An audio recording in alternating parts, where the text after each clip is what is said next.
Magandang araw bagong Pilipinas, narito ang Police News Express sa oras na ito. Kasalukuyan po tayong nandito ngayon sa PNP EOD K9 Group kung saan ibabahagi nila kung paano nila pinapanatili ang kalusugan at training ng isang K9 dog. Mahigpit na pagsasanay at masusing pangangalaga sa kalusugan.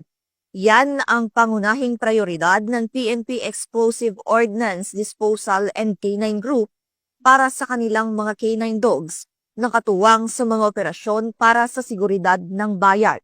Sa pamumuno ni Police Brigadier General Albert G. Magno, Director ng PNP EOD K9 Group, sinisiguro ng unit na ang bawat K9 ay dumaraan sa regular na pagsusuri ng mga veterinaryo bago, habang at matapos ang kanilang deployment. Ito ay upang matiyak na ang mga ito ay nasa maayos na kalagayan at handang gampanan ang kanilang mahalagang tungkulin. Ako po si Police Staff Sergeant Christian Valenzuela, Assistant Veterinarian po dito sa K9 Operations Division, PNP EOD K9 Group.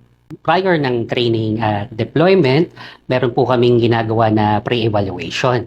So nagkakandak po kami ng mga laboratory tests kung saan po tinitiyak namin na nasa normal parameters po ang kanilang mga dugo, ang kanilang katawan, kung maayos, bago po sila isabak sa training at sa deployment. Ayon sa mga eksperto, ang tanging nutrisyon ay mahalaga upang mapanatili ang lakas, konsentrasyon at tibay ng mga asong ginagamit sa operasyon.